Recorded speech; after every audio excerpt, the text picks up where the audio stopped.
usapan namin ni Simeon. Kaya siguro binaba na dahil ayaw na kayong kausap. Magulo daw kayo, ang ingay-ingay niyo pa. Eh, ano daw bang sinabi? Sisimula pa lang tayo eh. Kaya mo, pagtapos ito, ikaw mismo magbibigay sa akin sa magina ko. Pinagbibintangan mo ba ako? Na hindi ko nga alam na kasal pala nila kahapon eh. Basta kung ano man yung iniisip mo, nagkakamali ka.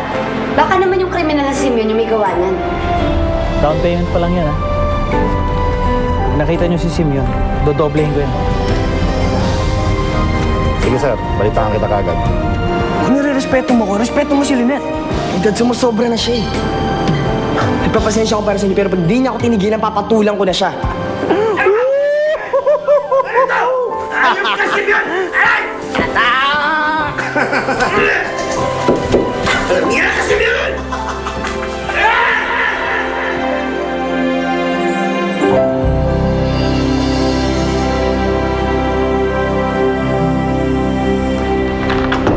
Ana,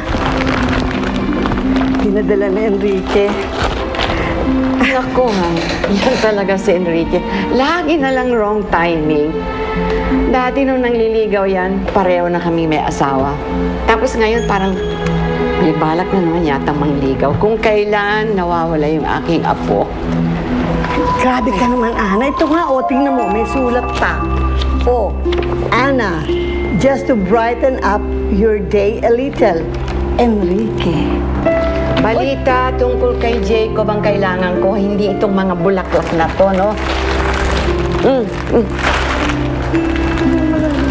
Ayun na yan.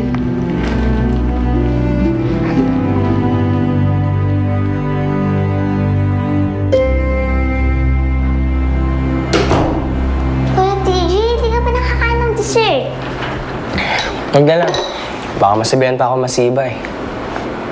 Hindi po yan malalaman ni Mami. Promise. Galit po ba kayo kay Mami? Wala po kasi siyang pera eh. Kaya po siya ganun. Namimiss niya po yung buhay namin sa mansyon. Ikaw ba? Namiss mo yung mansion?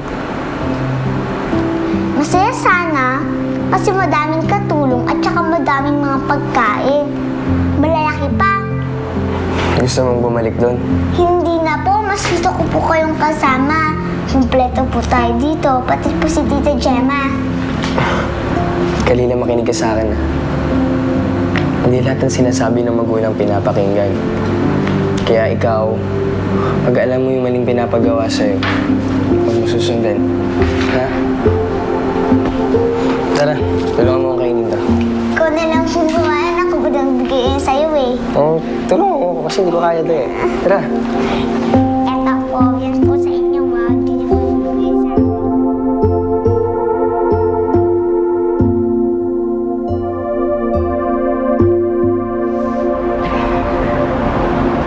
Sandra? Lola, akala ko ho, natulog na kayo. Nahihirapan akong dalawin ang antok. Maupo ko muna kayo.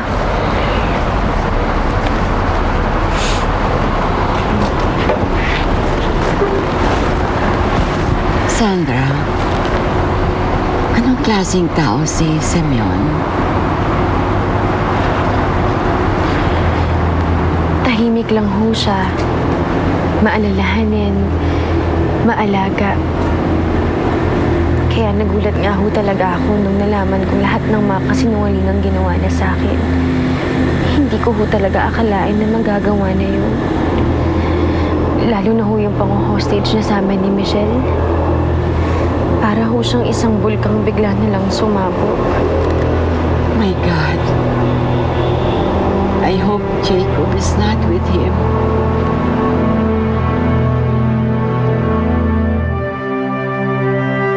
Daddy, bakit di po kayo umalis? Ayaw po ba ako? Daddy.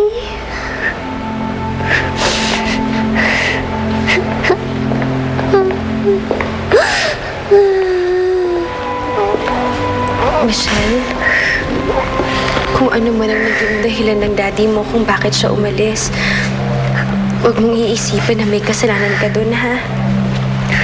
Dahil wala. mahal na mahal ka ng daddy mo. Kayo po, Nay. Mahal din po ba kayo niya? Hindi ko alam eh. Sana, ipagdasal na lang natin na kung nasan man siya, sana ligtas siya. Bakit po, Nay? Sa tingin niyo po ba kinuha siya ni Mang Simeon? Hindi. Hindi naman siguro. Babalik din ang daddy mo. Maayos din natin to.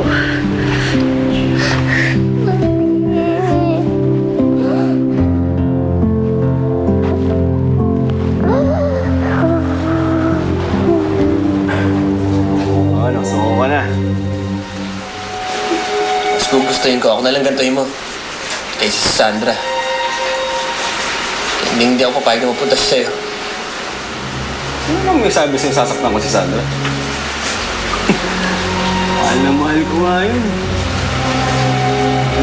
Siguro, ikukulong ko. Hindi ko sasaktan.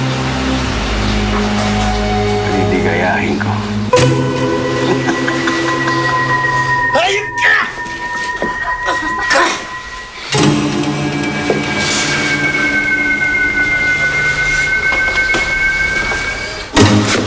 Matagal ko na napaligay si Sandra.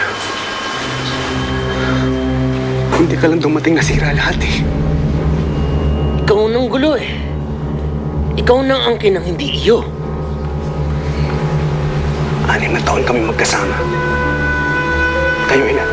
Ha? 3? Mas kilala ko si Sandra kaysa sa'yo. Kahit na kayong magkasama, ako ang mahal niya.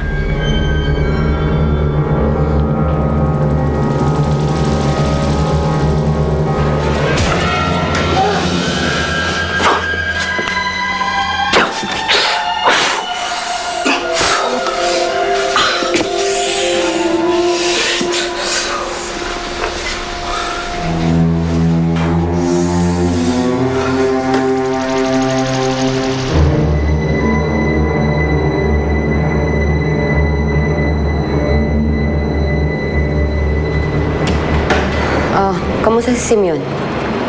Ano nang balita sa kanya?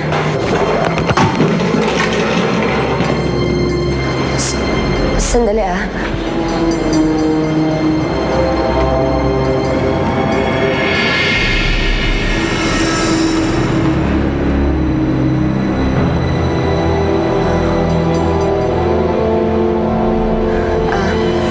Wala.